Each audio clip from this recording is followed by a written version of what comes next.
Ashamaa akkam jirtu nagaa keessanii hordoftoonni kiyya marti keessan siniin jechaa lul jilbeeffatee eeluudhaaf yoo abaaboo kennullee eeluun fudhachuu diddeetti jechuudha. Jaalalleen dura eeluudhaan bitachuudhaaf kallattii garaagaraan dubbachaa ture moo haala kanaan mataa gadi qabatee harka ol qabee achumatti akkaafe kinoo argaa jirtu siniin jechuun jaaladha. Isaan dura garuu naahiin guyyaan lidatii kootiiti guyyaan har'aa jechuudhaan akkasuma lulfaanaa dhufanii jiru. Maaliif yeroo darbee asitti nu gattee baatee ennaan bakka waan hin dubbadheen sanaa booda immoo hojiin qaba jedhee akkan deeme ni yaadatta jedheeni. Haa ta'uyyuu malee guyyaa lidatii kootiitti faayachuu fandash jechuu waan an barbaaduu fi waan qopheesse jedheen jechuudha. Eenyuun lul immoo ganaa qarreedha jechuudha. Homaa tokkoyyuu hin beeku. Akkaataatti abaaboo qabatan illee hin beeku. Waan godhan illee hin beeku. Sanaa booddee egaa naahin immoo yeroo baay'ee jilbeeffadheera. Tokko lamayyuu hin qabu. Jaalatamtuu kabajamtuu haadha manaa koo hubiyyeedhaaf yoo jedhu dubbate jechuudha. Sanaa booddee haadiyaan ani qopheesse immoo abaaboo sii biteera.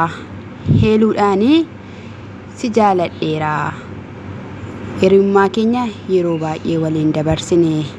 Kanaafiyyuu baay'ee si jaaladheera jettaanii kinoo abaaboo isa kana kennitaaf jedhee abaaboo itti kenne jechuudha lulitti. Lul immoo akkamittiin qabatu garamittiin qabatu jedhee mirruqoo himeedhee achumatti limimmidii sadhaan sanaa limimmidii godhee jilbeeffatee haala kanaan miti jedhee jechuudha. Sanaa booda immoo egaa naahin jilbeeffadhuuti akkaataa isaatiin natti agarsiisi jennaan jilbeeffatee itti agarsiise jechuudha. Qophaa'anii haala kanaadhaan taa'anii gaafa eeganii eeluun balbala rukuttee balbala hola seentee luuliin manatti argite jechuudha. Sababiin isaayyuu duraan luuliin argine waan ta'eef balbala kan saaqee hola seene naahiidha fakkaata qulfiin harka jira akkatti. Kan hin jedhume Oromoo lammiiwwan sinuma silaana hordofaa jira jechuudha. Namni kinoo haala kanaadhaanii hojjatee guddataa jechuudha. Koottaatee hojjadhaatii guddadhaa siniin jechuun jaaladha. Amma kinoo isaanii aara galfatanii qilleensa bareedaa fudhachaa dirree bareedaa irra deemaa jechuudha.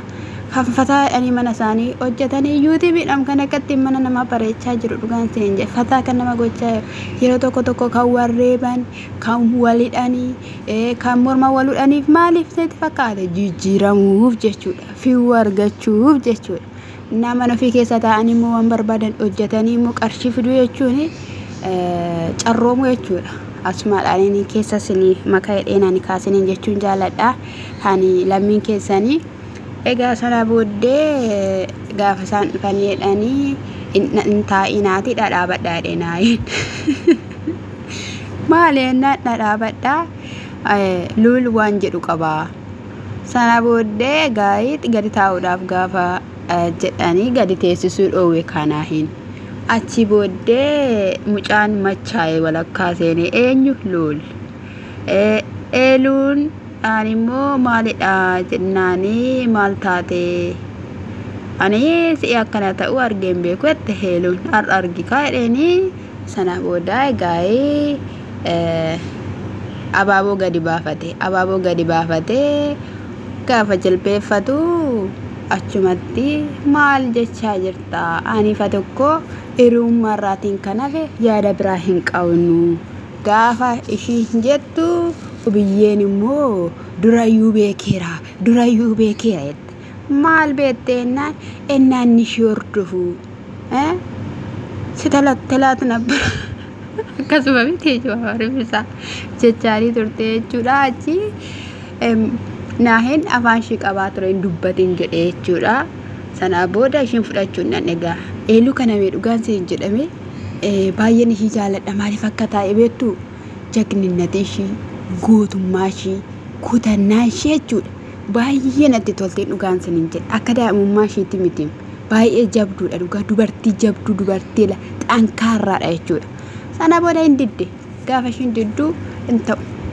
Ani waan akkanaa siif yaadeen beeku jennaan ani yaaduu hin danda'u bakka ani si jaalladheera gaafa jedhu naahin immoo gaa'ee haadiyaadha waan ta'eef keessa xilliq jedhee si jaallateera maa jechuu barbaadde harkaa fuudhi jaalala dhugaa in dhiibiini boruun hin gaabbitaa nama akkanaan argattu jedhee itti wakabu gaafa jalqabu naahi maal ta'uu jirta itteen jechuudha hubiyyeeni sana booddee durayyuu jedhe kaanni kun immoo inni dura bituudhaaf ture dhiise sun durayyuu situ fuula yookiin kenneef situ yaada kenneefi kanaaf ennaa yaada waan kenneef hin qabu jedhee jechuudha akkuma inni yeroo darbe haadhoo koo yeroo darbe immoo jechuudha inni dura heeluu bite kun maal akka jedhe beektu yeroo hundumayyuu viidiyoo keessan keessa nagalchaa na mul'isa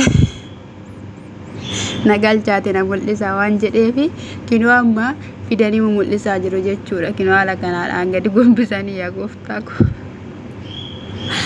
innaa kanatti fudhachuu diddee sana booddee ni jilbeeffateetuma achumatti hafe jechuudha boodarratti ishiin hin diddee achii booddee abaaboo bittimni godhe lafatti kukkutee sana booda immoo maal godhee abaabichumaan eeluu rukutee balbala gadi ba'e lool kotteedheeni ol deebise naahin sana booda waa'ee koo yaada koo keessa galuu hin dandeessanii ani yeroo saatti ilaalee filadheen heerumaa bakka dirqamaan hin jiru naahin kana booddee jireenya koo keessa ba'e jireenya koo keessa eenyuyyuu hin galchu jireenya kootiif ana wabiini ana karaanii asiin jettu achiin jettu maalla gochuu barbaaddanii jettee sana booddee baay'ee haartee gubattee manyitaa ishii galtee taa'u gaafa ishiin jalqabdu inni kunis taa'ee guddoo jilbeeffatee hol jedhee sana booda eeluu qabanii gaafa akkana baasanii mataan naanna'ee jettee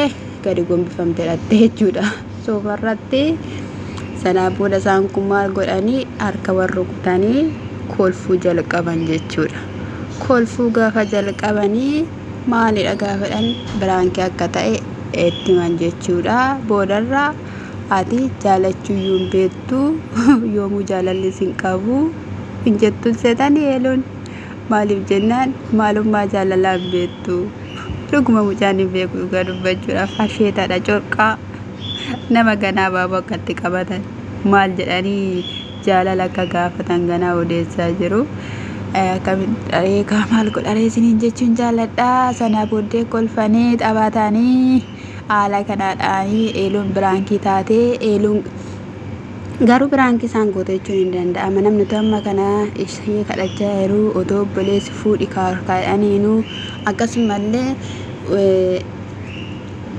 loon immoo ubiyyeedhaanii maalaan isheedhaaf hin ta'ootuma jechaa jiru simmeetaawiin si keessa jiru ishii keessa jiraachuu dhiisuu malakaayitti yaaduu qabdi yeroo biraa irratti dubbachuu qabdu kaa'utuma jedhuuni amma kana muluu hin biyyette jechuudha barbaadu jette garuu immoo akka tole jette akka hin salphanne jechaa turan jechuudha durayyuuti maaliif jennaan otoo tole ishiin jette akkam gootaayyuu jennaa gudiin ta'aayyuu ka maaliin godhaayyuu jedhe jechuudha ganaa nama kaayyoo qabudha ganaa corqaadhamaa walitti hin qabanne fakkaata luulii achi keessaa sabaasee sinin jechuun jaaladha garuu baay'ee namatti tolu nagaan deebi'eeraa sinin jechuun jaaladhaayii asumaan immoo baga guyyaa dhaloota keetii geesse sin jennaa naahii darbii jiraadhu ijoollee keetiif maatii keetiif siin jenna garuu egaa'ee nuti kanaa booddee ani karaa mataa kootti yuutuubee hojjettoonni otoo du'eera jedhanii saaxiin keessa nama galchanii baatanii deemaniyyuu ani namanuu eenyu isaanii dhugaa dubbachuuf jechuudha namansiisanii hojiin isaanii jechuudha maaliif jennaani